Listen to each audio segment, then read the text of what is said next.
যুক্তিবাদলৈ স্বাগতম জনাইছো নমস্কাৰ মই সমুজ্জ্বল দত্ত আজিৰ যুক্তিবাদত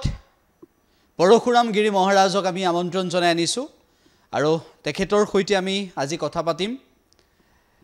পূৰ্বৰ মনোজ ডেকাৰ পৰিৱৰ্তে বৰ্তমান পৰশুৰাম গিৰি মহাৰাজ আৰু কেনেদৰে হিন্দুত্ববাদী সংগঠনৰ পৰা প্ৰথম গৰাকী হিচাপে অসমৰ পৰা কেনেদৰে তেখেতে হে নগা সন্যাসী হিচাপে দীক্ষা ললে আৰু সেই গৰাকী পৰশুৰাম গিৰি মহাৰাজ আমাৰ ষ্টুডিঅ'ত আছে আজি মহাকুম্ভত তেখেতে কেনেদৰে দীক্ষা ললে তাৰ পৰৱৰ্তী সময়ত অম্বুবাসীৰ কেনেকুৱা অভিজ্ঞতা এই সকলোবোৰ কথা আলোচনা কৰিম আৰু তাৰ মাজতে অসমত বৰ্তমান সময়ত হিন্দু সুৰক্ষিত হয়নে নহয় এই বিষয়বোৰক লৈও আমি কথা পাতিম আমি আপোনাক আমন্ত্ৰণ জনাইছিলো আৰু প্ৰথমতে ধন্যবাদ জ্ঞাপন কৰিছো ধন্যবাদ আপোনালোকলৈ পূৰ্বৰ অনুষ্ঠানসমূহতো আমি লগ পাইছিলো কিন্তু এবাৰ কিছু পৃথক কেনেদৰে যাত্ৰাটো এই পিছৰ যাত্ৰাটো আৰম্ভ হ'ল আগৰ আপুনি আগৰ জন্ম বুলি কয় পিছৰ জন্মটো কেনেদৰে এতিয়া কি কেনেদৰে আগবাঢ়িছে নমস্কাৰ ওম নময়ান সকলো গুৰুমুটিক আৰু লগতে মই ডিএ নিউজ প্লাছৰ সমূহ সাংবাদিকবৃন্দ লগতে সমুজ্জ্বল আপুনি আছে আমি উত্তৰ প্ৰদেশ সনাতনী হিন্দু আৰ্মীৰ যেতিয়া মই সেনাবাহিনীৰ দায়িত্বত আছোঁ বৰ্তমানো আছোঁ মই লগ পাইছিলোঁ বা লগ পাই থাকিম তন্মন ধনেৰে অসম আৰু অসমবাসী অসমীয়াভাষী ভাষা সংস্কৃতিৰ বাবে যি কৰিব লাগে আৰু ৰাষ্ট্ৰ নিৰ্মাণৰ বাবে সেইখিনি কৰি যাওঁ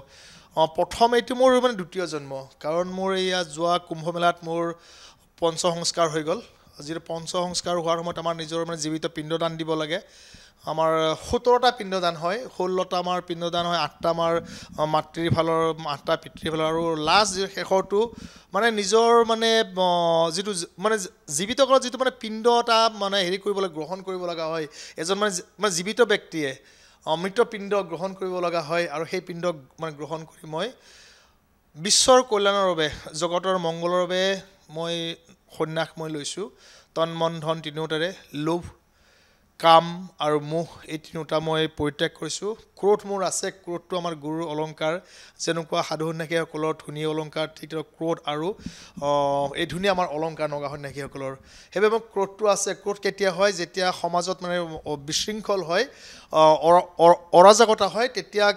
কিছুমান কথা ক'বলৈ আমি মানে ক্ৰোধান্বিত হওঁ প্ৰথমতে আমি ভালকৈ কওঁ ভালকৈ মাৰ্গদৰ্শন কৰোঁ সাধাৰণত মহাত্মাৰ কাম হৈছে মাৰ্গদৰ্শন কৰা সৎ মাৰ্গ প্ৰদৰ্শন কৰোঁ তপ জপৰ মাজেৰে আমি যিখিনি জ্ঞান পাওঁ সেইখিনি কৰোঁ কিন্তু আমি কিতাপৰ যিখিনি আমি শিক্ষা লাভ কৰোঁ সেই কিতাপৰ শিক্ষাৰে আমি কেতিয়াও কাকো আমি জ্ঞান দিব আমি নাযাওঁ প্ৰথম কথা প্ৰত্যেকজন সন্তই যিসকলে তন মন ধন তিনিওটাৰে পূৰ্ণ সন্ন্যাস লৈছে তেওঁলোকে তপ জপৰ মাজেৰে জ্ঞান প্ৰাপ্ত হৈ পথ প্ৰদৰ্শন কৰে আৰু মই ঠিক তেনেকৈ পথ আৰু মাৰ্গ প্ৰদৰ্শন কৰি গৈ আছোঁ অসমবাসী নহয় গোটেই ভাৰতবাসীৰ একে বুলি ক'লেও হয়তো ভুল নহ'ব যিখিনি মোৰ জ্ঞানৰ পৰা মই পাইছোঁ দেই মই ইমান তপস্যও নহয়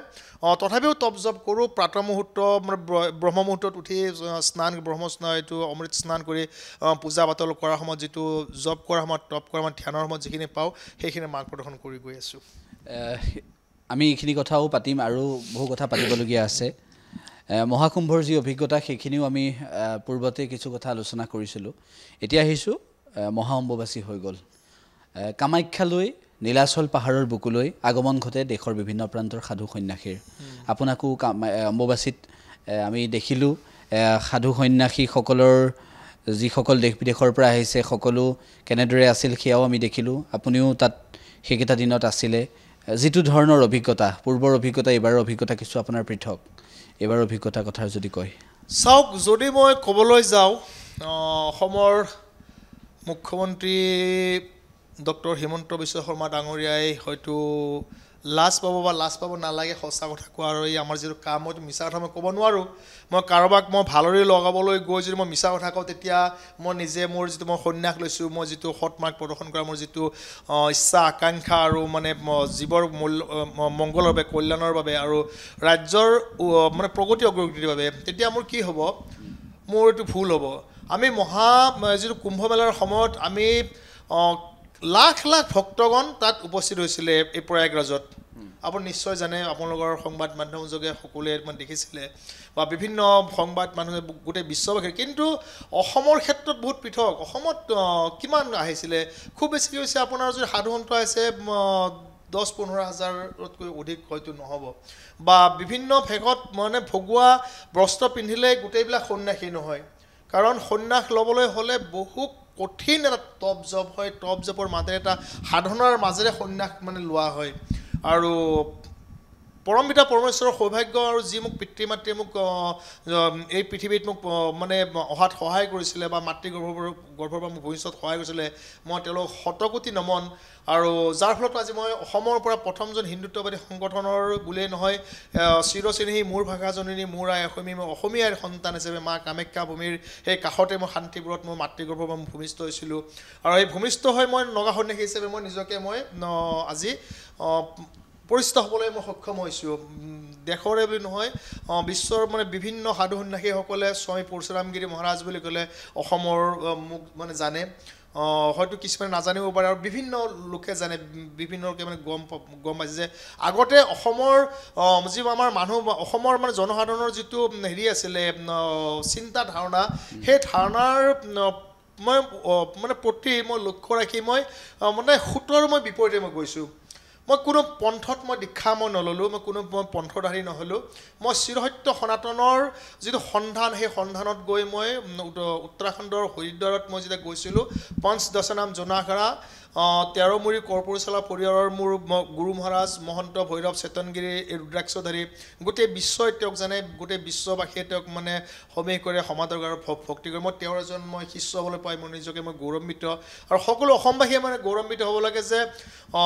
মহন্ত ভৈৰৱ চেতনগিৰি ৰুদ্ৰাক্ষধাৰী মহাৰাজ বুলি ক'লে বিশ্বৰ হয়তো প্ৰতিজন সনাতনীৰ ঘৰত এখন এখন ফটো তেওঁৰ আছে মানে তেওঁ 11,051টা মানে ৰুদ্ৰাক্ষৰ শৃংগাৰ হয় আৰু যি ছিংগাৰ সেই ৰুদ্ৰাক্ষ মানে দুজন মানুহ মানে দাঙি উঠাব নোৱাৰে কান্ধত আৰু তেওঁ সেইখিনি গোটেই শৰীৰত লৈ তেওঁ গোটেই মানে পৰিভ্ৰমণ কৰে আৰু এইটোৱেই মোৰ এইখিনি যিটো মানসিক শান্তি আপুনি লাভ কৰিছে নগা সন্যাসী হোৱাৰ পিছত তাৰ অনুভৱটো কেনেকুৱা মই নগা সন্যাসী হোৱাৰ পিছত মই সঁচাই মই এনেকুৱা মোৰ লাগে মই পৰম পিতা পৰমেশ্বৰক মই লগ পাইছোঁ আৰু লগ পোৱাৰ পিছত মোৰ যিমান মানে গুৰু দীক্ষা এনেকুৱা হয় সমজুলদা গুৰু লাগে আমাক গুৰু জ্ঞান গুৰু বিজ্ঞান মানে গুৰু পৰমাত্মাৰ এটা অংশ আৰু গুৰুৰ মাধ্যমেৰে আমি পৰম পিতা পৰমেশ্বৰক আমি লগ পাওঁ আৰু মই এই নগা সন্যাস লোৱাৰ পিছত মই গুৰু দীক্ষা লৈ মই গুৰুৰ মাধ্যমেৰে মই যিমানখিনি মানুহক মই লগ পাইছোঁ বা যিমান সাধুসন্ত ভক্তসকলক মই লগ পাইছোঁ মোৰ এনেকুৱা লাগে যে এখন মই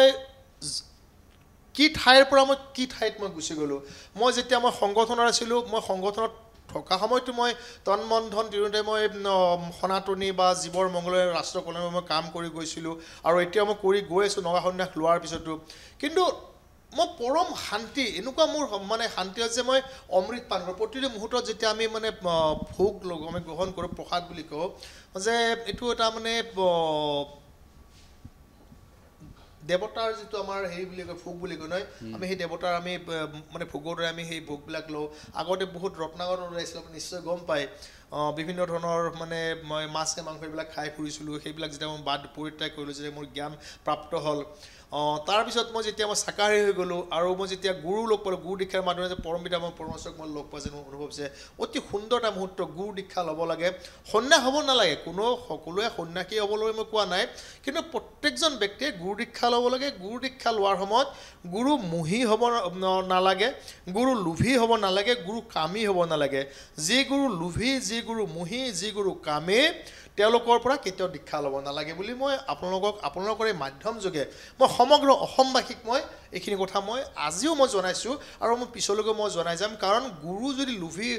গুৰু যদি মানে গ্ৰাহস্থী হয় মানে গ্ৰাহস্থী হ'লে তেওঁ সংসাৰৰ মোহ থাকে ল'ৰা ছোৱালী পৰিবাৰৰ মোহ থাকে সেই মোহত তেওঁ মানে বন্দী হৈ তেওঁৰ মানে শিষ্যসকলকো মানে তেওঁৰ ল'ৰা ছোৱালী হয়তো মানে বিয়া দিব পাৰে বিয়া দিব খুজিব পাৰে বা কাৰোবাৰ ছোৱালীজনী নিজৰ ল'ৰা এটাত শিষ্য ল'ৰাটো আনিব বিচাৰিব পাৰে এনেকুৱা হয় বা কিবা এটা বিচাৰিব পাৰে কিন্তু যেতিয়া এই তিনিওটা বস্তু যেতিয়া নাথাকে অবিবাহিত যিবিলাক মোৰ গুৰু মহাৰাজ মানে বালক সন্যাসী বাল্য সন্যাসী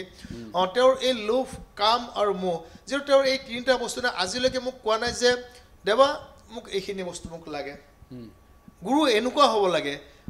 গুৰুৰ ওপৰত আমাৰ দায়িত্ব আৰু কৰ্তব্য থাকে আমি এজন শিষ্য হিচাপে আমি গুৰুক কেনেকুৱা সেৱা কৰিব লাগে সেইটো আমি নিজে বিবেচনা কৰি লওঁ মই জানো যে গুৰুৰ এইখিনি বস্তু নাই মই নিজে গুৰু নোকোৱাৰ আগতে মই সেইখিনি বস্তু মই দিবলৈ মই চেষ্টা কৰোঁ সেইটোৱে আছে আমি যেনেকুৱা মন্দিৰত পূজা ভাগ আমি কৰোঁ ভগৱানটো আমাক কেতিয়াও নকয় যে মোক ভাই পূজা ভাগ দিয়া ঠিক তেনেকৈ মানে গুৰু কেতিয়া নকয় যে মোক এইখিনি দিয়া আৰু সেনেকুৱা ধৰণৰ মানে গুৰু হ'ব লাগে গুৰু লোভীমোহী কামী হ'লে তেওঁ সৎমাৰ্গ প্ৰদৰ্শন কৰিব নোৱাৰে আৰু তেওঁ মানে বিপদগামী হয় তেতিয়া বিভিন্ন ধৰণৰ অপকৰ্ম বা মানে বিভিন্ন ধৰণৰ অসামাজিক কামত এই শিষ্যসকল মানে জড়িত হয় অসমৰ এতিয়াৰ যিটো পৰিস্থিতি আমি পূৰ্বতেও বহু কথা এনেকুৱাবোৰ বিষয়ত পাতিছিলোঁ অসমৰ যিটো এতিয়া সময় এই সময়টোত আপুনি ক'লে যে সনাতনী হিচাপে আপুনি যিটো গৌৰৱবোধ কৰে বা গৌৰৱান্বিত সেই একেটা সময়তে অসমৰ আজিৰ দিনটোত যিটো পৰিস্থিতি সেই পৰিস্থিতিটোক লৈ আপুনি কিমান সুখী আৰু কি ক'ব মই বৰ্তমান অসমৰ পৰিস্থিতিক লৈ বৰ্তমান সুখী নহয় মই এইবাবে সুখী নহয় হয় অসমৰ মাননীয় হিমন্ত বিশ্ব শৰ্মা ডাঙৰীয়াদেৱে যথেষ্টখিনি কৰিছে এইটো অস্বীকাৰ কৰিব নোৱাৰি কংগ্ৰেছ চৰকাৰৰ শাসনকালত যিমান অসমত মানে ডেভেলপ হৈছিল তাতকৈ হিমন্ত বিশ্ব শৰ্মা ডাঙৰীয়াৰ শাসনকালত ডেভেলপ হৈছে কিন্তু হিমন্ত বিশ্ব শৰ্মা দেৱৰ শাসনকালত সনাতনীসকল যেন সুৰক্ষিত নহয় যেন অনুভৱ হৈছে প্ৰতিটো মুহূৰ্তত অকল সনাতনীয়ে নহয় আজি চাওক যোৱাকালি কোনোবা এটা লখিমপুৰত আৰক্ষীৰ ওপৰত এছাম ইছলাম মজহবধাৰী মহিলাসকলক আক্ৰমণ কৰিবলৈ আহিছিলে অসম আৰক্ষী সুৰক্ষিত নহয় যদি তেতিয়া জনসাধাৰণ কেনেকুৱা সুৰক্ষিত হ'ব সেইটো আপুনি নিজে অনুভৱ কৰিব মই অসমৰ মাননীয় মুখ্যমন্ত্ৰীক মই কোনো ধৰণৰ মই বিৰূপ মন্তব্য মই কৰিবলৈ যোৱা নাই সমাজৰ সত্য কথা ক'বই লাগিব যেতিয়া ধৰক চাওক আজি যদি অসম পুলিচ সুৰক্ষিত নহয় আমাৰ এই অসমত তেতিয়াহ'লে আপুনি আৰু মই সুৰক্ষিত কেনেকুৱা হ'ম কওক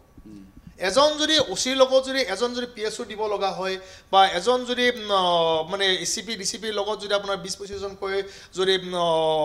কনভয় চিকিউৰিটি দিব লগা হয় যদি এজন ACP DCP যদি সুৰক্ষিত নহয় তেতিয়া আমি সাধু সন্যাসী বা আম জনসাধাৰণ সুৰক্ষিত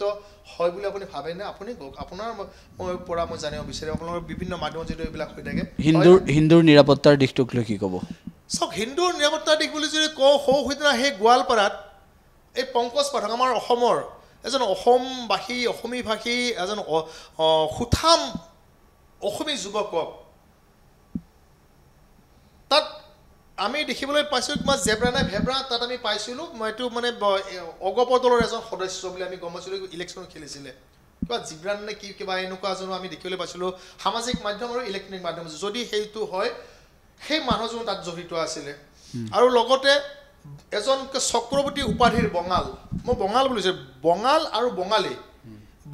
বঙালী পাৰ্থক্য আছে দেই আমি যিখিনি আমাৰ ভাৰতীয় মূলৰ যিখিনি বেংগলী ভাষী আমি সেই তেওঁলোকক আমি মানে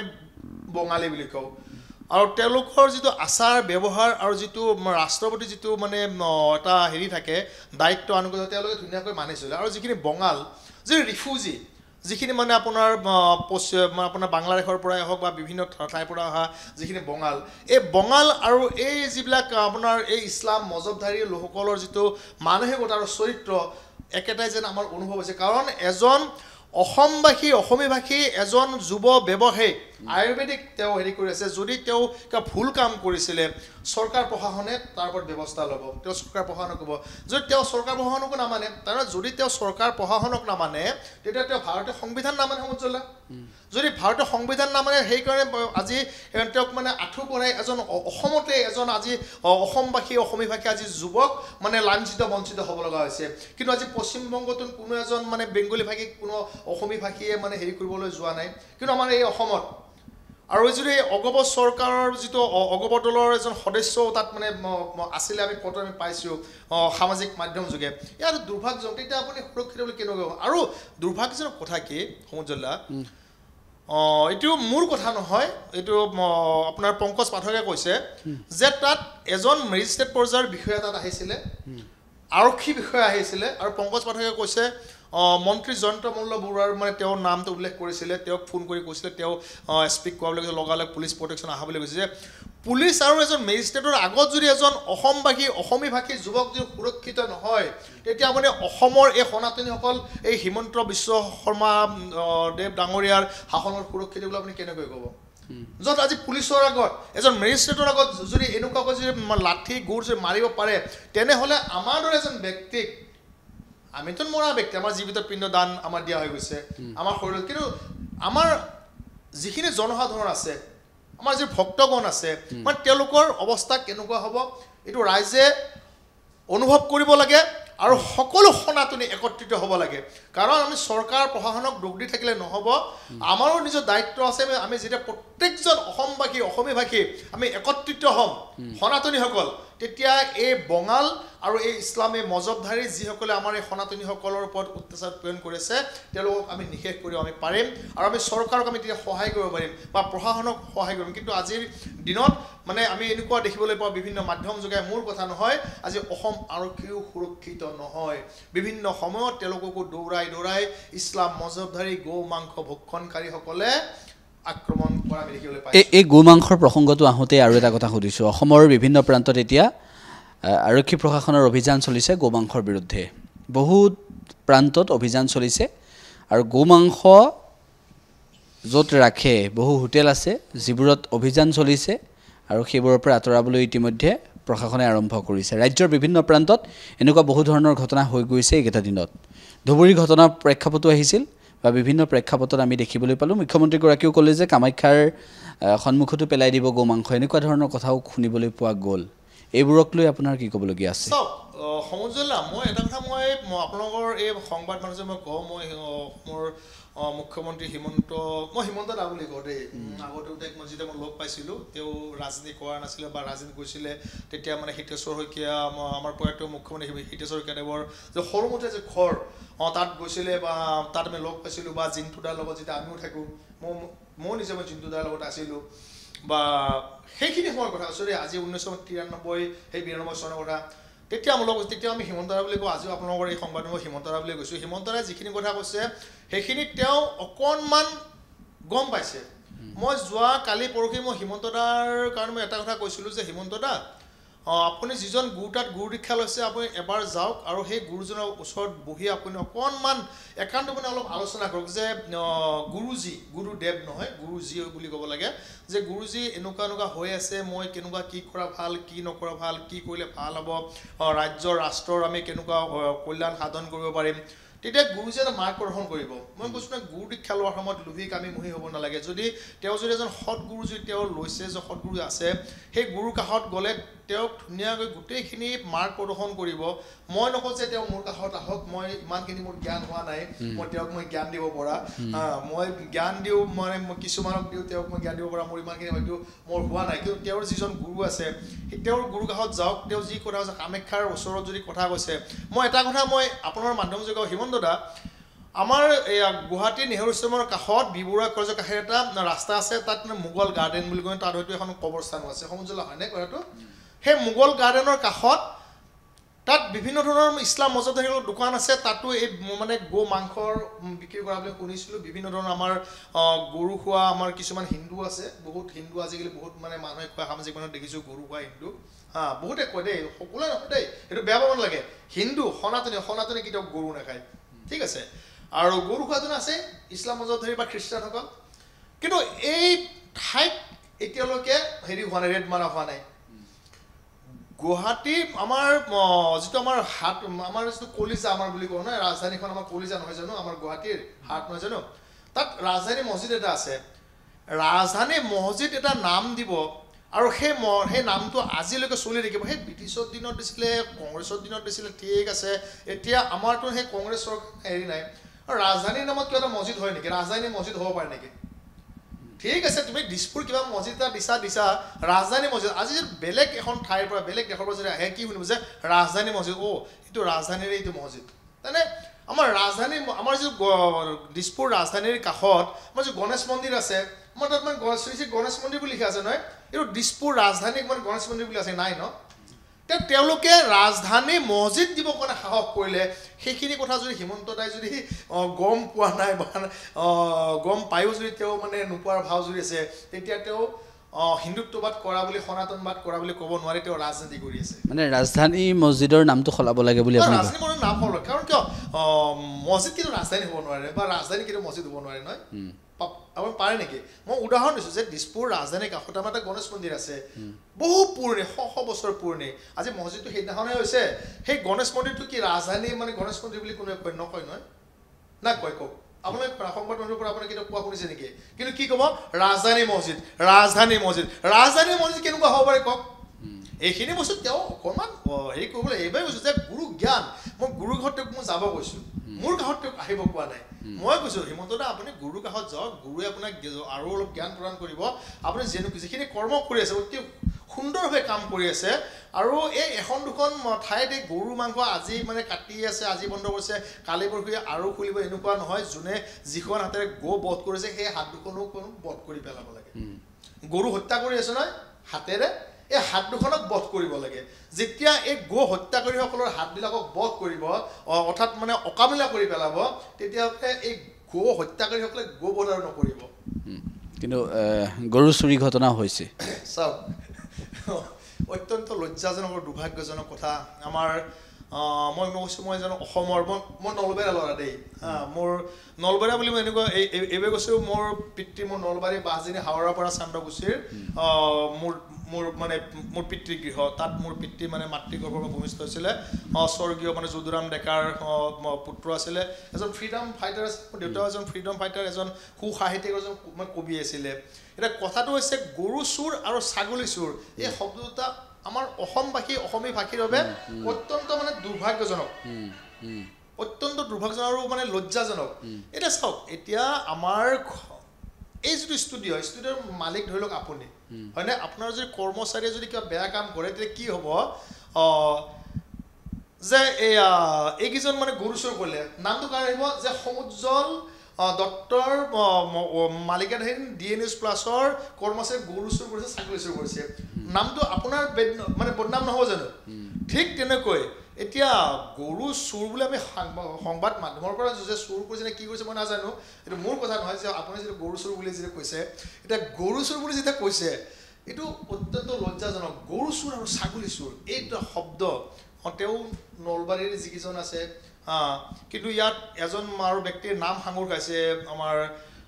ৰাজ্যিক বিজেপিৰ সভাপতি আমাৰ এই দিলীপ শইকীয়াদেৱৰ মই দিলীপ দাক মই হাৰে শিঙিছোঁ মই ভালকৈ যে সৰুতে আমি একেলগে আমি সাঁতুৰিছিলোঁ এই নলবাৰী এটা খেলেন্দা পুখুৰী বুলি কয়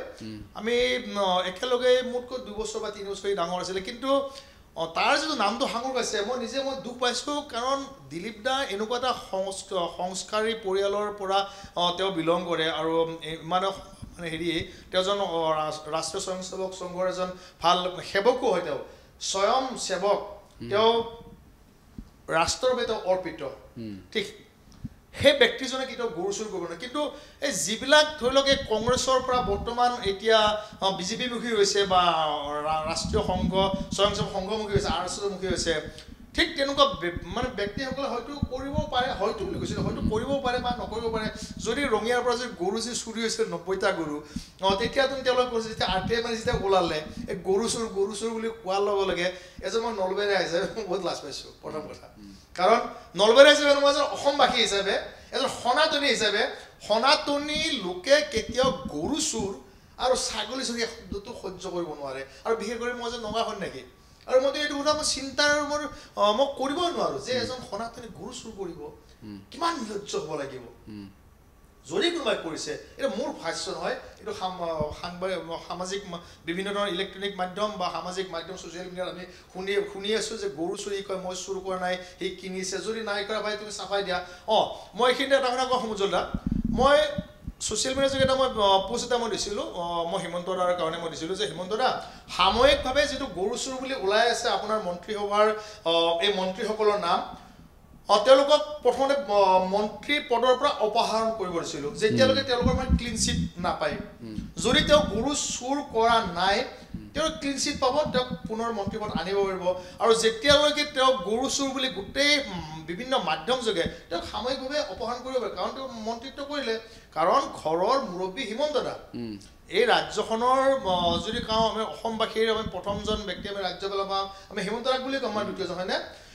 যিটো ঘৰৰ এজন মুখীয়া ঘৰৰ এজন মানে উত্তৰাধিকাৰী তেওঁৰ শাসনকালত তেওঁৰ যদি কোনোবা মন্ত্ৰী বিধায়কে বা যদি এনেকুৱা যদি কোনোবা পালি নেতা চালি নেতা যদি এনেকুৱা চুৰ যদি কৰিছে তেওঁলোকক সাময়িকভাৱে পদৰ পৰা বৰ্খাস্ত কৰিবলৈ অপসাৰণ কৰি আমাৰ যেনেকুৱা চৰকাৰী চাকৰিয়ালসকলক মানে ছাছপেনশ্যন কৰে নহয় কৰি কিনে পিছত আৰু তেওঁ যেতিয়া কোনো ধৰণৰ অপৰাধত জড়িত নোহোৱা বুলি যে ক্লিন চিট পাই মানে পুনৰ তেওঁক মানে লৈ আহে আনক তেতিয়া কি হ'ব তেওঁৰ হিমন্ত দাৰ মান মৰ্যাদা অক্ষুণ্ণ থাকিব যে হয় হিমন্ত বিশ্ব শৰ্মা দেৱে খুব ভাল কাম কৰিছে যে তেওঁৰ মন্ত্ৰী সভাৰ কোনোবা বিধায়ক বা মন্ত্ৰী গৰু চুৰি কোৱাৰ পিছত সাময়িকভাৱে বুলি কৈছোঁ দেই তেওঁক মন্ত্ৰী পদৰ পৰা অপসাৰণ কৰিছে যাতে তেওঁ কোনো ধৰণৰ ক্লুবিলাক মানে নোহোৱা কৰিব নোৱাৰে আৰু ধুনীয়া এটা মানে তদন্ত হ'ব লাগে তদন্তৰ পিছত যদি তেওঁলোক যদি গৰু চুৰ নহয় যিসকলে অপপ্ৰচাৰ চলাইছে তেওঁলোকক মানে কৰায়ত্ব কৰি মানে জেলৰ ভাত খুৱাব লাগে সেইটোৱে নিয়ম নহয় কিন্তু সেইখিনি নকৰি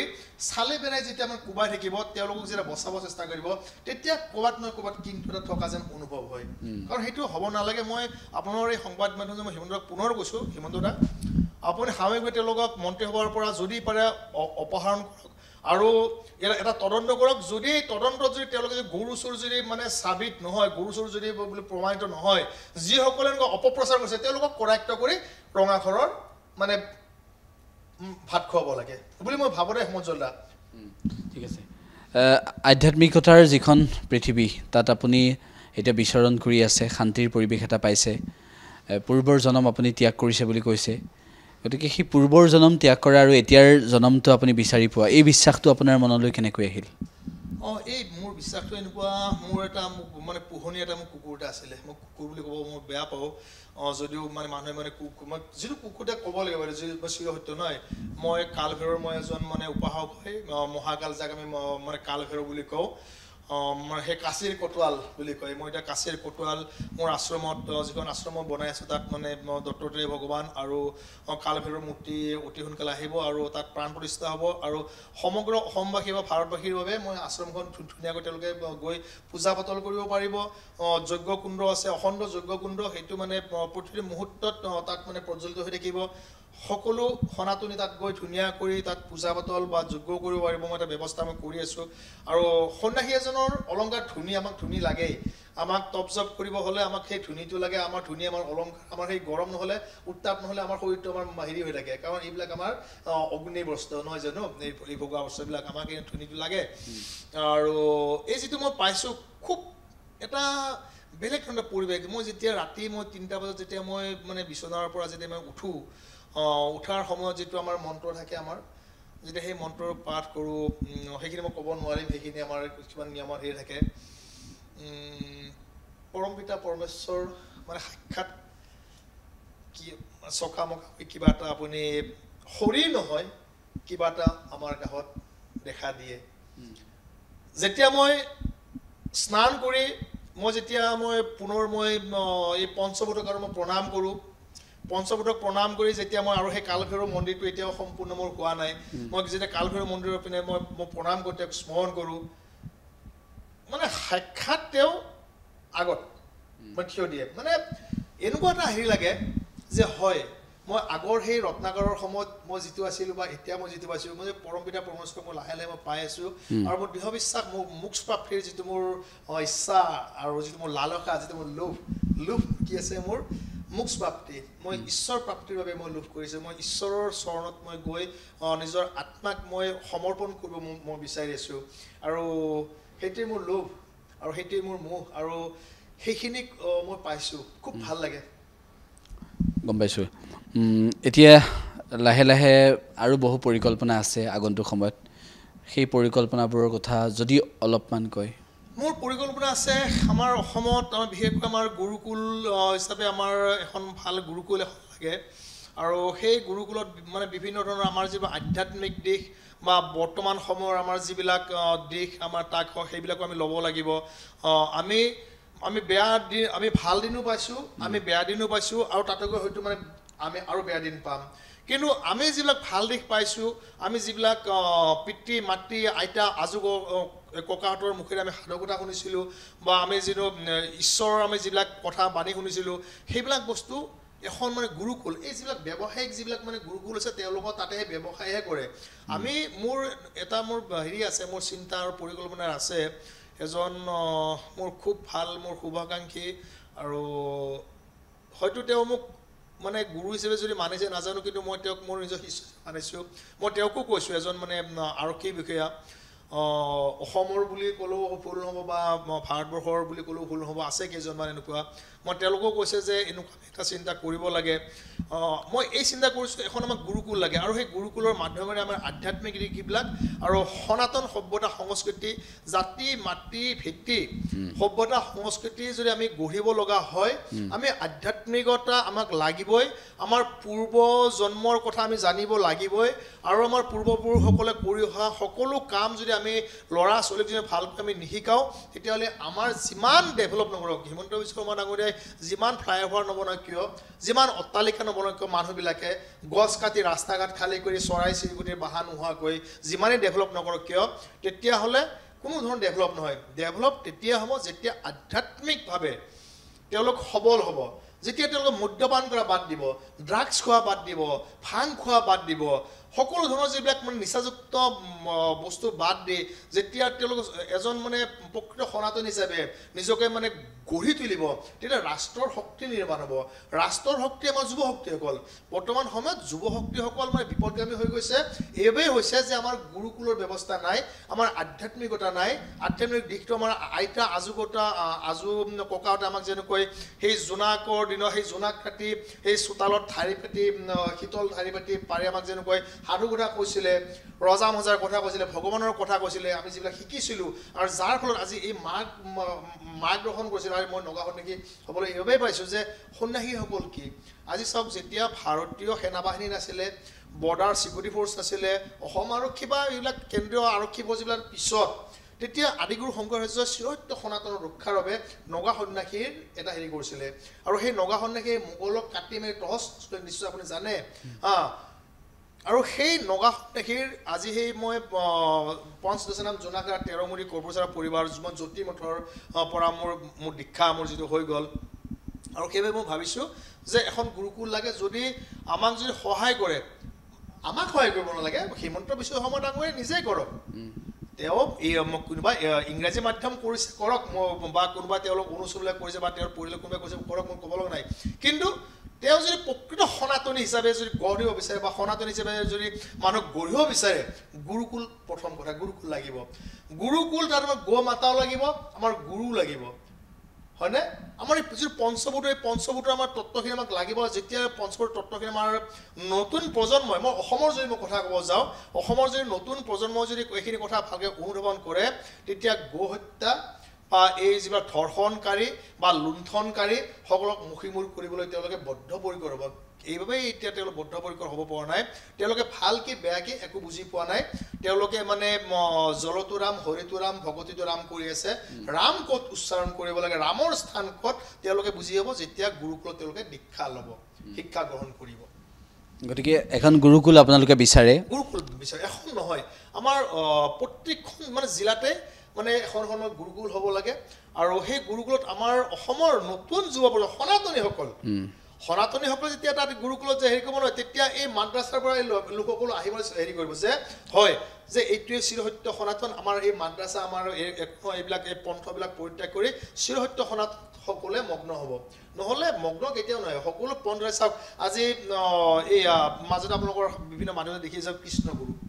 মই ক'ব লগা নাই আজি ছ'চিয়েল মিডিয়াত পাইছোঁ কৃষ্ণগুৰু কোনোবাই তোমাৰ সময়ত এই পেপাৰৰ কিবা দিছে কিবা ধৰ্ষণ কি এইটো মোৰ বিচাৰৰ মানে বিষয় নহয় কিন্তু যেতিয়া আমি পাওঁ তেওঁ স্বয়ং ভগৱান বুলি কয় তেওঁ ভগৱান তেওঁ কলিৰ গ'লে তেওঁ ভগৱান নহয় নাই তেওঁ অগ্নি পূজা নামানে তেওঁ মূৰ্তি পূজা নামানে তেওঁ প্ৰসাদ খাব নিদিয়ে আমাৰ পঞ্চতত্বক নাক্ষ্য কৰি কোনো গুৰু হ'ব নোৱাৰে সমজিলা যে আমি এই যিটো পঞ্চতত্বৰ শৰীৰ জুই বায়ু পানী মাটি আকাশ এই তিনিটাক বাদ দি কোনো এজন গুৰু হ'ব নোৱাৰে আৰু যিয়ে এই এটা বাদ দিব তেতিয়াহ'লে বিনাশ অনিবাৰ্য আৰু সেইবাবে আজি এই কৃষ্ণগুৰুৰ যিটো প্ৰচাৰ হৈছে এই বিদেশত ভ্ৰমণ কৰিব গৈছে তেওঁলোকৰ যিটো দেশৰ ভংগীমা আজি সেইদিনাখন আৰু দেখিলোঁ অনুকূল ঠাকুৰৰ তেওঁলোকৰ এই বংশ পৰিয়াল বা আশাৰাম বাপু বা যিবিলাক এই পন্থধাৰীসকলে আমাৰ যি সনাতনী সভ্যতা সংস্কৃতিৰ যিটো ভেটি